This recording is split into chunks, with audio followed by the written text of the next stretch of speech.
All right, so let's jump into it. So thank you everybody for joining and making the time to attend our webinar titled "Little Moments of Wonder," focusing on AI-enriched assessment experiences. So why is it called Little Moments of Wonder? The key thing for us is, as we think through our approach to AI and how we build AI into into our product offering, we really want to make sure we capture that wow factor in the everyday, that magic experience of things just working, streamlining your day-to-day use of our tools and test takers experiences like that as well.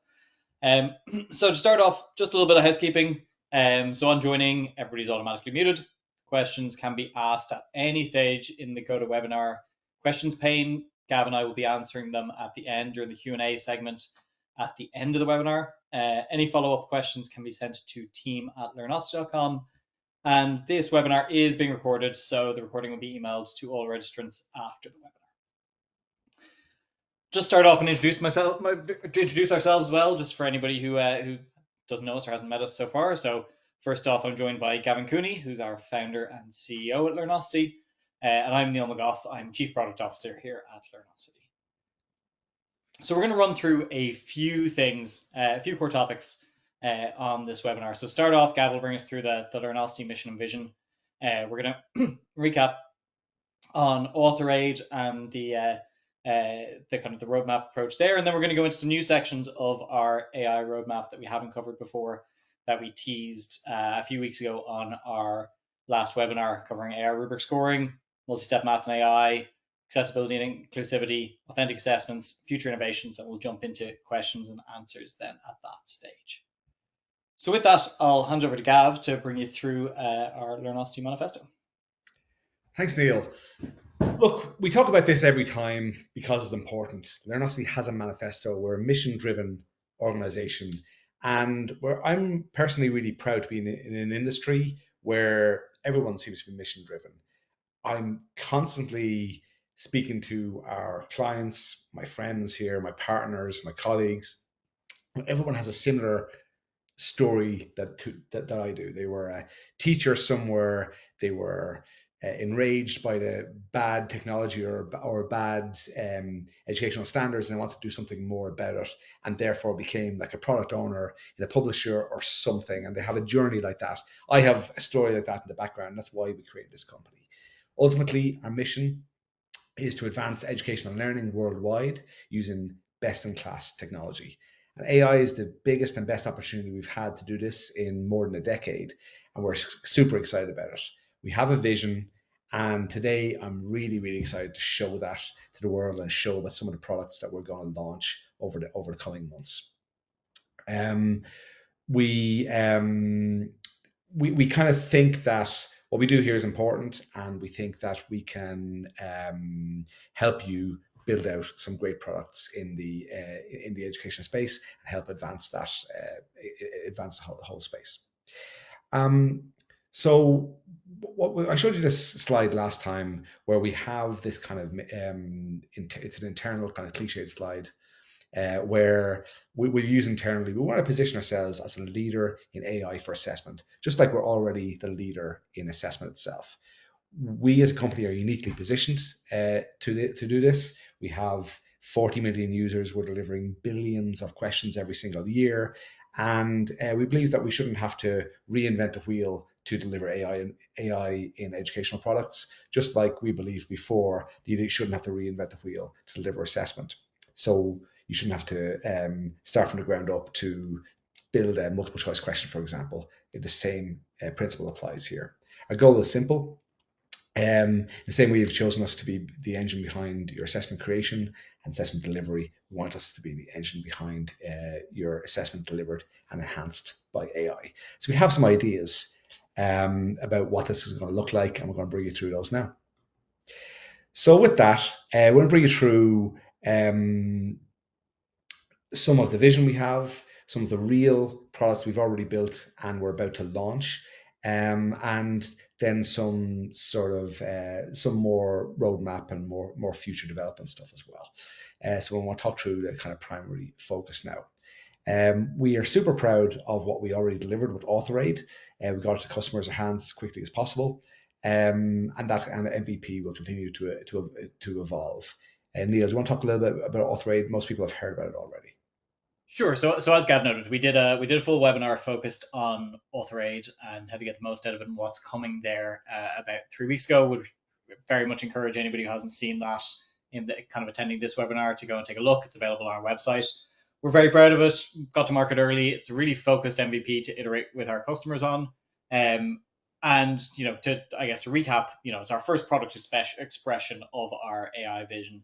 It's our generative AI powered content creator. The goal is to act as a productivity multiplier for assessment authors and increase their output tenfold.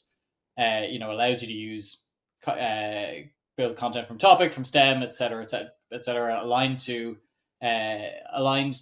curriculum standards, aligned to learning content, that kind of anything that you want to bring to the table within that.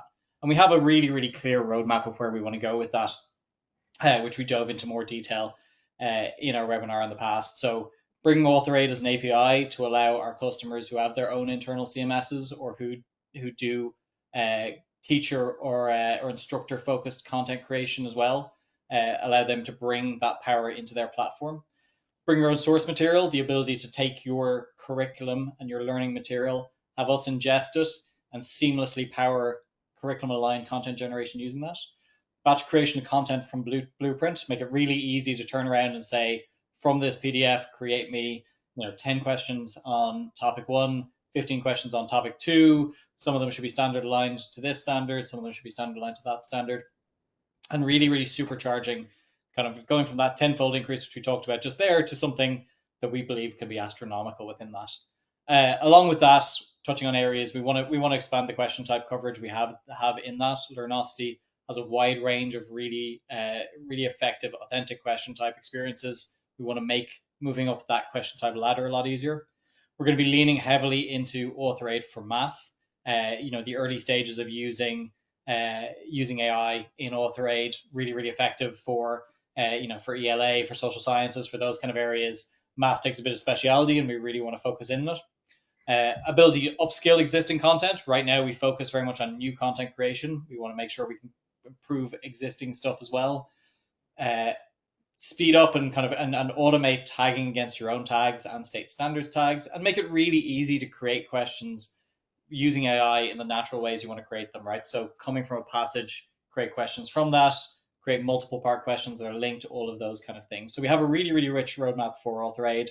Again, we won't focus too much on this call. Do watch that webinar. It's readily available on demand as you need it. But with that, we'll move on to some of the new areas that we're looking at as well.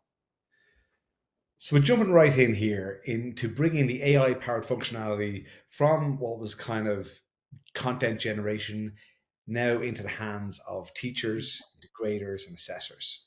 So the first product we're announcing today is Feedback Aid. This is AI essay scoring and, importantly, feedback generation. So folks have been doing this for a long time. They've been doing this kind of AI scoring of essays. What they do is they take an existing essay with, say, 1,000 professional calibrated scores, and then you build a model out of that, and then the 1,001st essay can be scored by AI.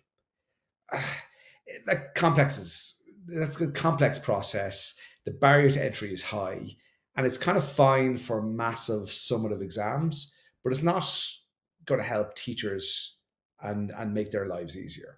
We have 337 million questions in our item bank. I looked last night, it was 35 million of them were essay questions, and coincidentally, another 35 million were shorter text questions. So imagine trying to build 70 million scoring models for this. It's just not viable.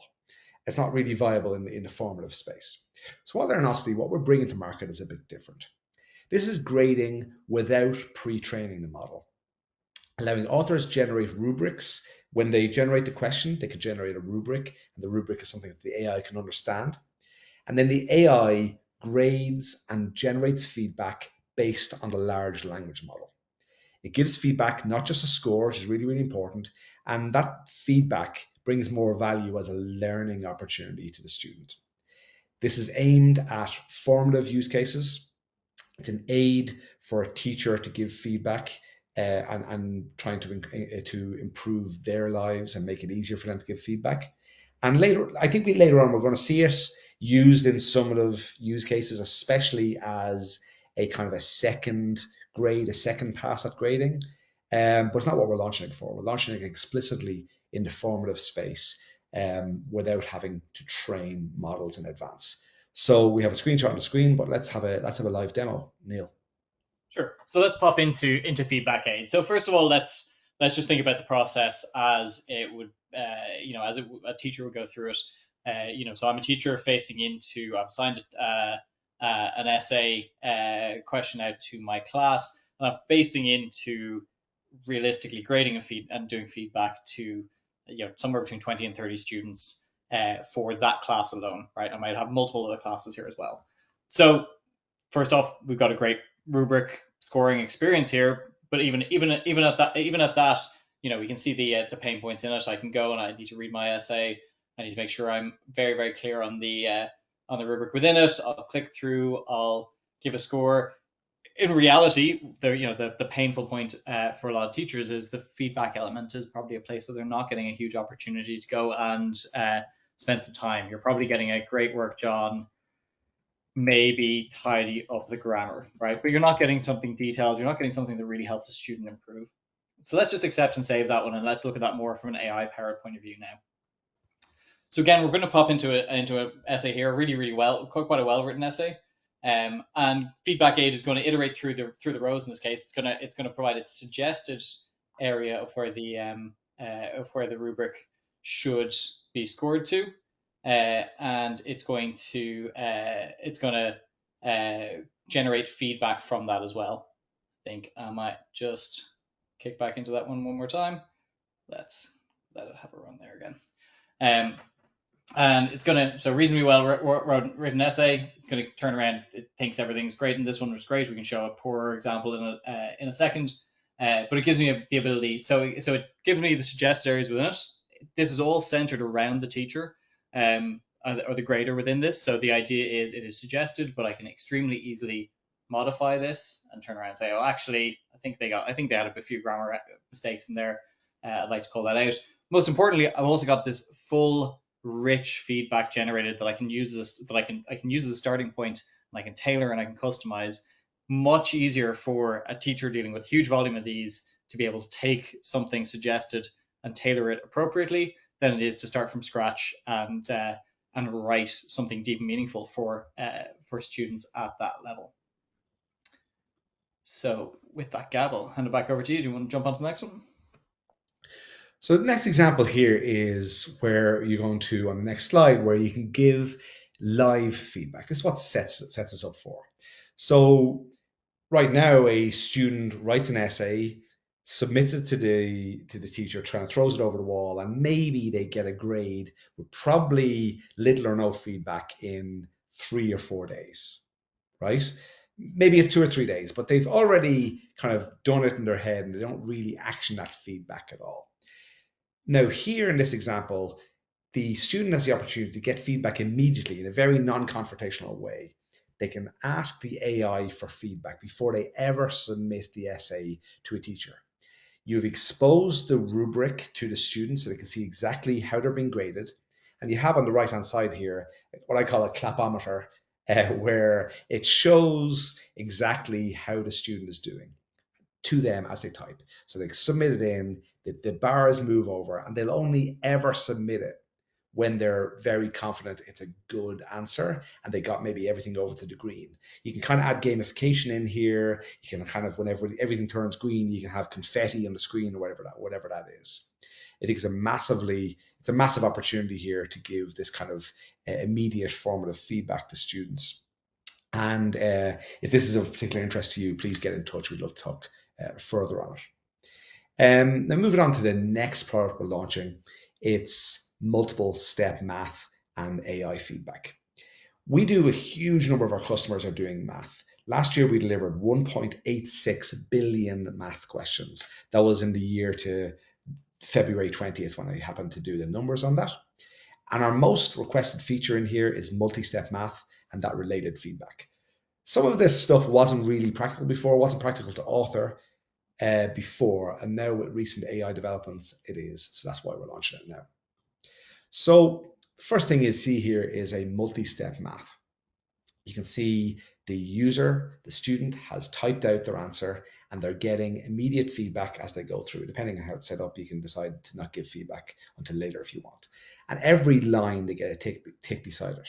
When they make a mistake, they get that X and they have the opportunity to go and fix that. Now, that's a lot of math. That's a lot of typing of math formulas. So the idea here is that when you have something more complex to do, on the next slide, when you have something more complex to do, we can now have them write out the math expression on a piece of paper and then use the phone camera to scan that in. You can obviously see it on the screen here in a screenshot, but let's do a live demo. Neil. Sure. So let me launch into that. So in this case, I have my, zoom in a little bit just to make that easier for everybody. I have my question here, and in this case, the correct answer is x plus 6 times the square root of that equation. Now, obviously, I'm on a desktop. I could go and type that in. One of the things I think we've realized over the years is even with a really, really great keypad experience, there's a level of friction for students for digital math in this space. To get, even when all the shortcuts and all the shortcodes and that kind of thing, typing can take longer than this. We also know that there's plenty of research around the disconnect that happens when moving from paper and handwritten math to digital math. So in this case, I'm going to turn around. We've added a new button here that launches up our camera dialog.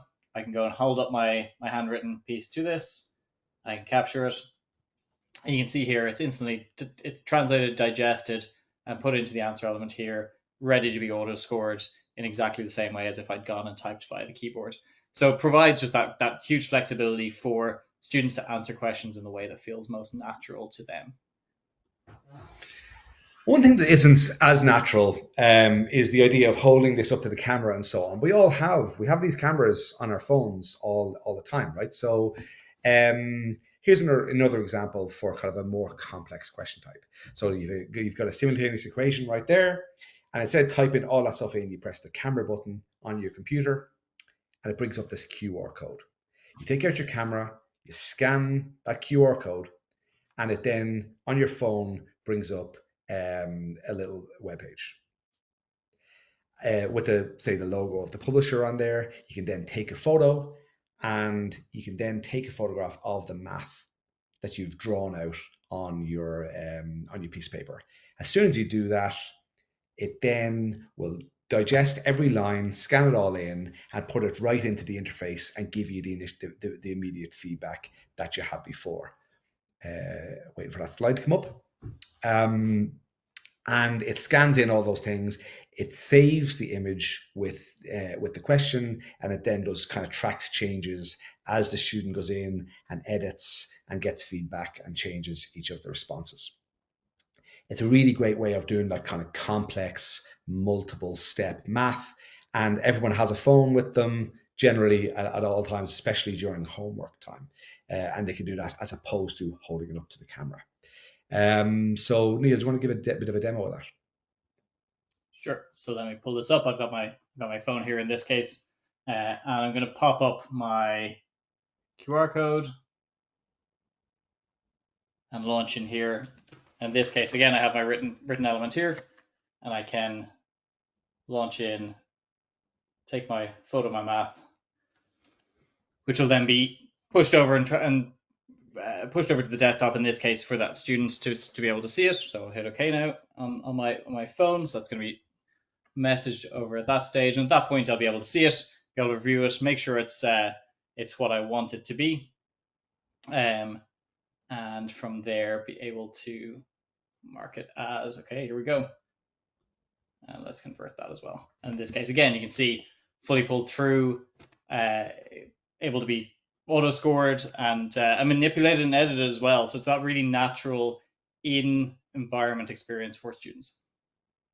And obviously that works for multiple step math as well. I'm going to show that again for an iPad type thing. So if every student had an iPad Pro with an Apple Pencil, that'd be wonderful, right? So they can now write out the entire solution and all at once put that into the interface. Now, the innovation here is the fact that they can write a multi-step solution, have it all scanned in one go, as opposed to add formula, write it out, recognize, edit, next line, add formula, right? Like, and write it out and go and so on. The idea is you write it out really, really naturally and just add it, all adds in and just drops into the interface as if you had typed it in.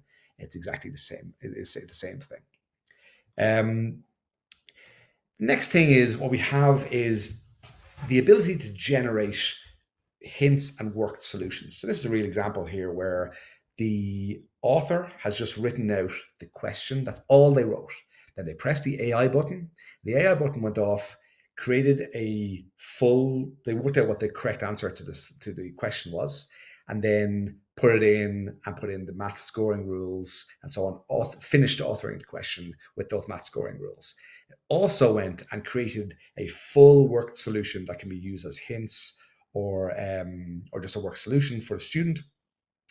And in this case here, there was 5 steps in that. You do kind of much more complex work solutions as well. Here's an example, has a whole page of work solutions and drew a parabola in there. So these are kind of complex work solutions that are generated at author time for each question.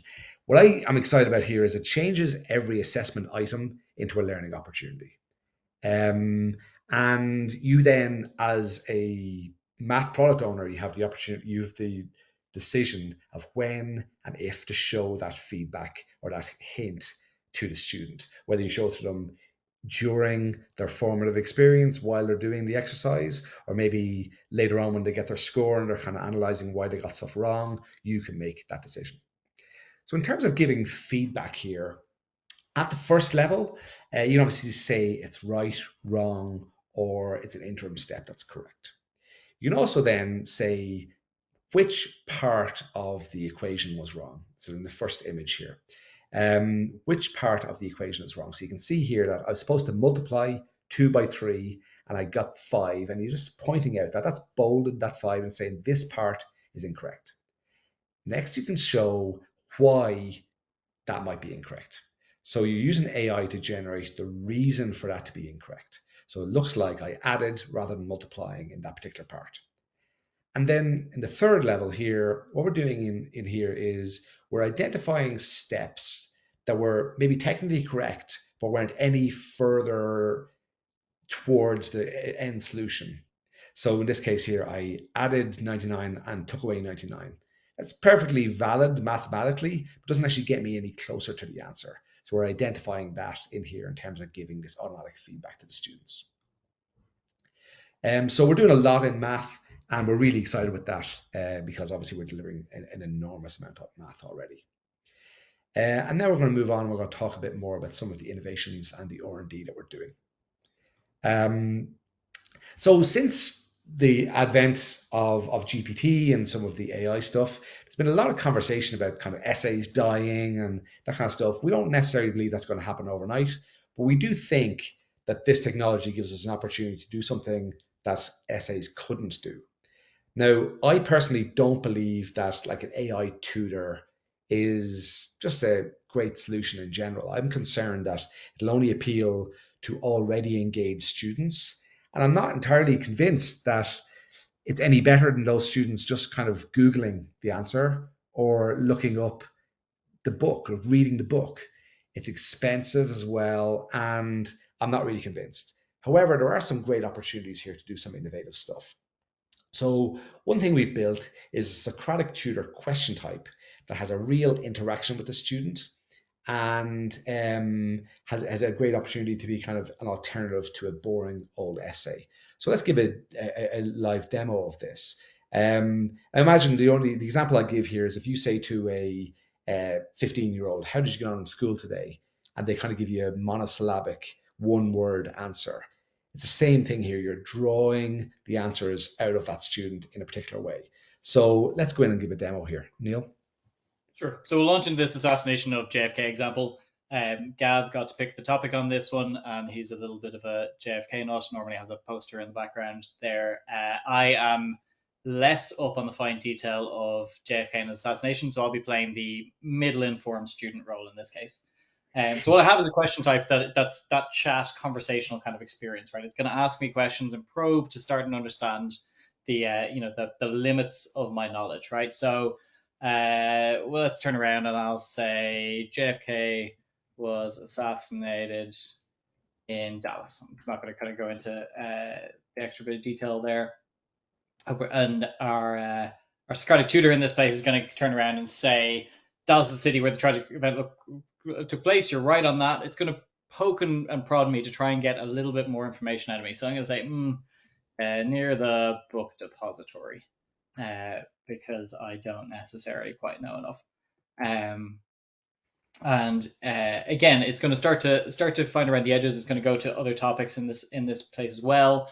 It's going to ask me about the date. I'm going to get this wrong. I'm going to say April 4th, 1968, which is a different major event in the major assassination in the 60s.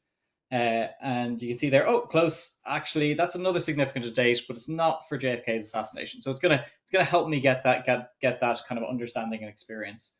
And when we look beneath the hood in terms of how this is configured at a question type level, you can see I can turn around and set both, like I said, the overall topic, right? What's the big span that I'm going to be talking about here? But also I'm going to pull out my, in this case, 3 points, but we theoretically do more than that.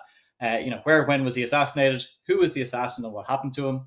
And assassination conspiracy theories within that, and be able to apply scores. And that gives us a real way to take something that's really conversational, quite subjective, but be able to provide a way of putting a level of objective scoring against that. So I think I'll run through the next one here. So at Learnosity, we have a huge passion around accessibility. It's been a core building block of our platform from day one. We spend a huge amount of time on it. We spend a huge amount of time working with our customers on it, and we view it as something that's hugely important. As we noted in the title of this presentation, we don't believe that every piece of AI-powered functionality should be some huge big bang separated out piece of product. We want to improve the day-to-day and the things that we know where the baseline of the quality of say alt text in this case isn't as good as it should be, right? So we want to empower it with those little moments of wonder. For showcasing this, I'm gonna pop into a demo. I'm gonna use a bit of an over the top example. The question I'm going to use isn't a great accessibly written question, but it does have an excellent picture, which is part of the reason I want to do it, and it kind of illustrates the point quite clearly.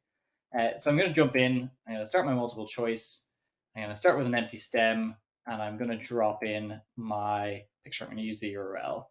And the picture in this case is this incredibly snazzy cat. We can see he gets an alt text of a grey cat, striking amber eyes, yellow and orange knitted hat and scarf, sitting among autumn leaves. That's a really great, high quality starting piece of alt text. Again, centered on the author. People can modify it, tweak it, etc. But it raises the baseline dramatically. One thing we do know though is obviously context of a question is hugely important. So let's start off with a slightly different pace. We're going to start off with a stem, and we're going to say what color is the cat's hat and scarf.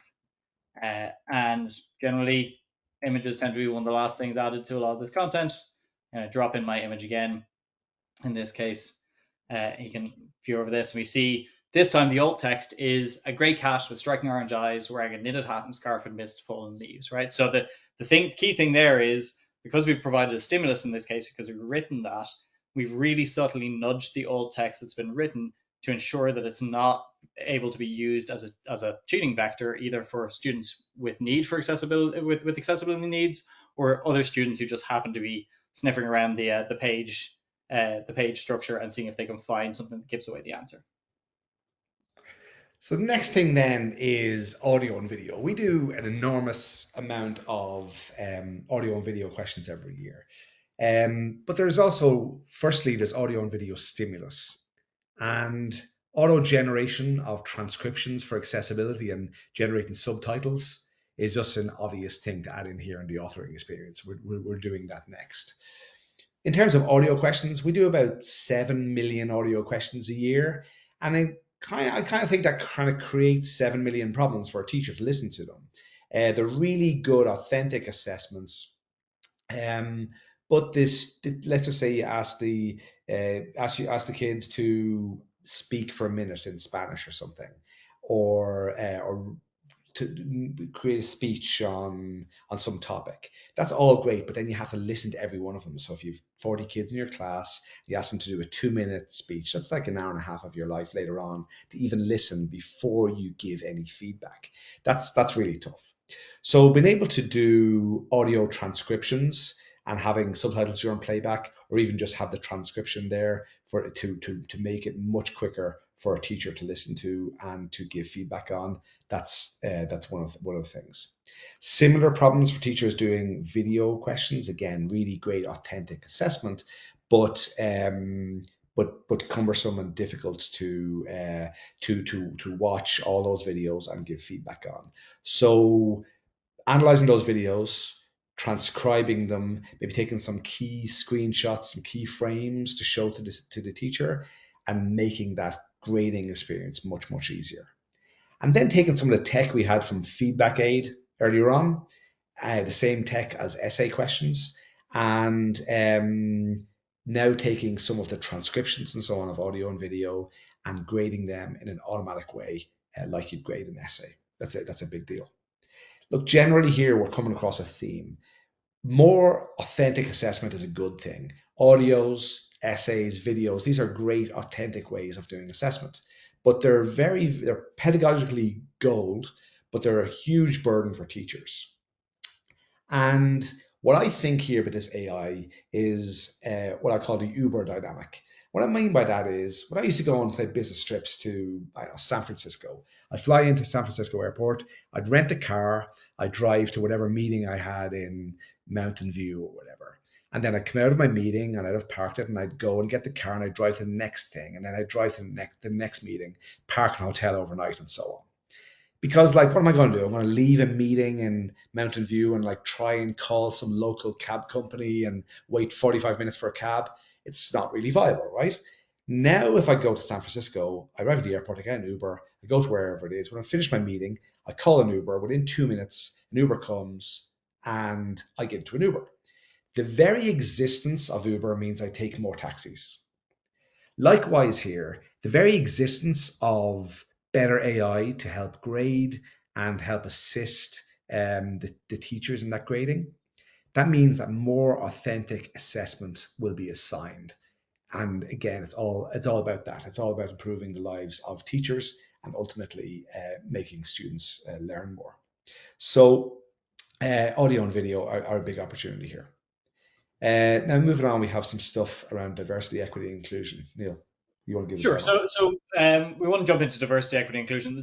To us, in the same vein that accessibility is, kind of a mandatory part of how we build this. We view the concept that anywhere where we can build tooling to help improve the quality of content that is created uh, to be accessible, to be diverse, to be representative, to be inclusive. We view that as absolutely key. One of the big discourses since generative AI came on the scene has obviously been the concern of the bias of AI. What we want to do with this is really take that and kind of flip it on its head, right? That one of the advantages that we have is we as people are fundamentally biased, and one of the things we do, like we struggle against, is ensuring that bias is as minimized as possible. We can really effectively use AI as a kind of a red team within that to try and mitigate those kind of pieces as well. So let's jump into our DI analysis tool here.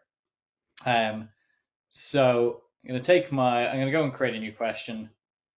I am going to jump in here and I'm going to put in a STEM based off. So if it takes a cleaning lady 1 hour to clean 3 classrooms, how many cleaning ladies does school with 100 classrooms need if the cleaning all needs to be done within 4 hours?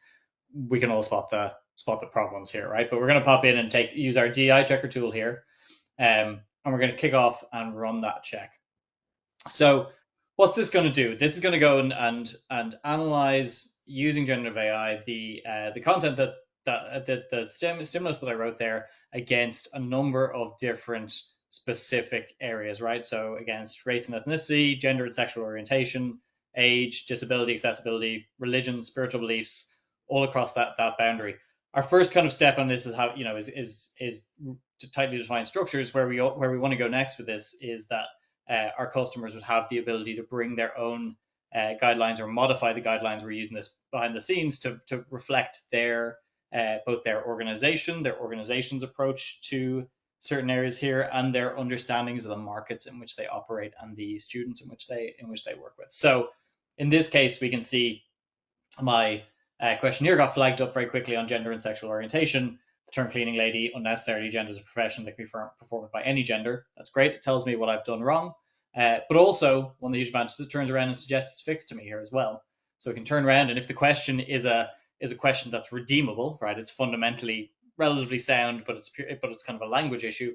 It can turn around and suggest, well, if one person can clean 3 classrooms in an hour, I'm going to turn around and accept that. And instantly, I've gone from a very unacceptable question to a totally acceptable question that's been analyzed, been checked, and been remediated to resolve any issues within that. And that works really well at an individual question level, right? So you can individually check each question. Now, there's further to that.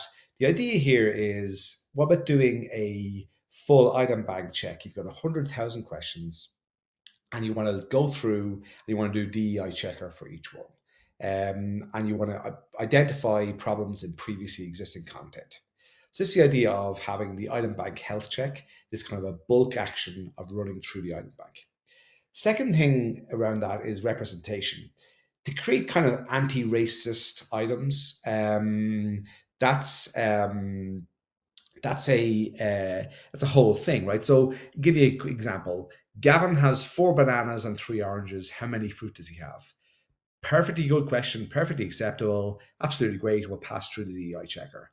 However, if you have 100,000 questions that are all male Christian names, all male Christian examples, that's a problem. If you're using Christmas all the time and you're not using Hanukkah or Diwali or anything else, it's a problem. So representation here, and looking through a whole item bank and looking for representation, and then being able to take thousands of items and recreate them using AI to have a female example or a non-Christian example or an example that might be based in Spain or Ireland, not in the United States, that kind of stuff, changing the names, that kind of thing.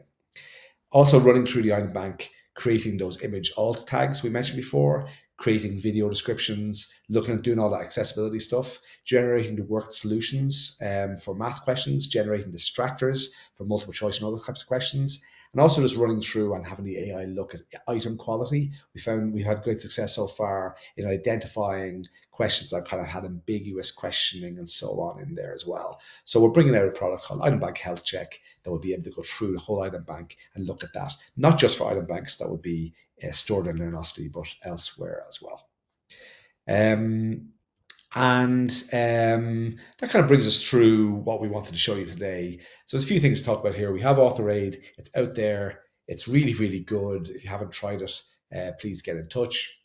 And there's a whole roadmap around that. We're getting into scoring and grading and giving that kind of feedback. I think it's an absolute game changer in terms of efficiency and making teachers' lives a lot easier. We're doing a lot in math, including the AI generation of solutions and that kind of thing. The conversational student experiences we think are a real game changer. Inclusivity in terms of accessibility and all that DEI work is going to be a big area of focus for us. And we think this whole AI thing enables us to go and create more authentic assessments. And there's a bunch more there in terms of R&D. Just to let you know, Neil and I and a bunch of the rest of the team will be in ASU GSV conference in San Diego in a couple of weeks' time, and we're speaking at a few sessions. Neil, you're going to outline those sessions, right?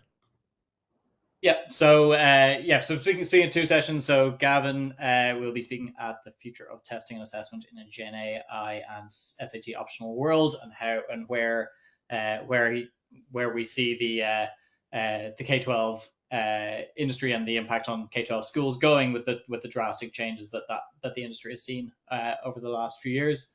And I'll be talking about on a panel with some great people bridging the trust gap in AI. So how do we build both ethical and innovative products that can get into actual use and change dynamics in classrooms, lecture halls, and beyond. So really excited to talk about both those and to meet folks at ASU GSV. With that, I think we have a few questions. Gav, what I'll do is I'll take a look. I'll pull out a couple here, and you and I can take turns answering them in these cases. So the first one, which I can run through a little bit, is what LLM is this auto grading feedback using? So our approach with all of our tools is to evaluate at the point of creating and to identify the best enterprise appropriate large language model that we can use and that we can shape most effectively for that use case. So, for instance, with Authoraid, that currently runs on GPT-4.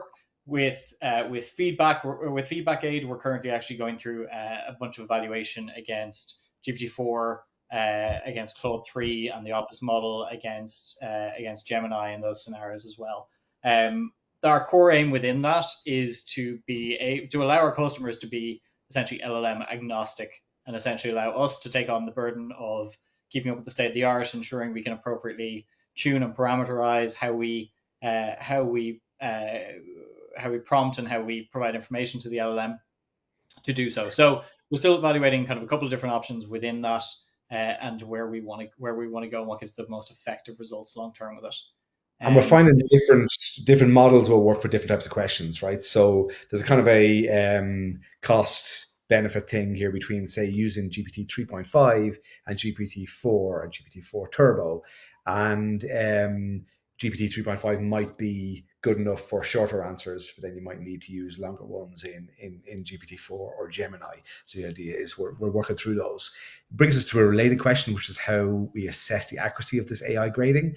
So what we're doing is we're working with a few of our clients, and if you have any of these data sets, please let us know. We're getting some data sets from our clients that are kind of sometimes publicly available already of previously graded assessments against a rubric. Generally, they're from summative assessments because they're kind of already properly curated and properly graded.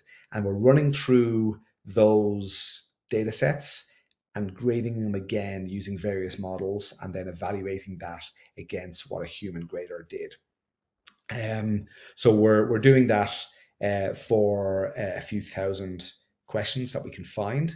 And if you have a data set like that, please reach out. We'd love to hear more about that.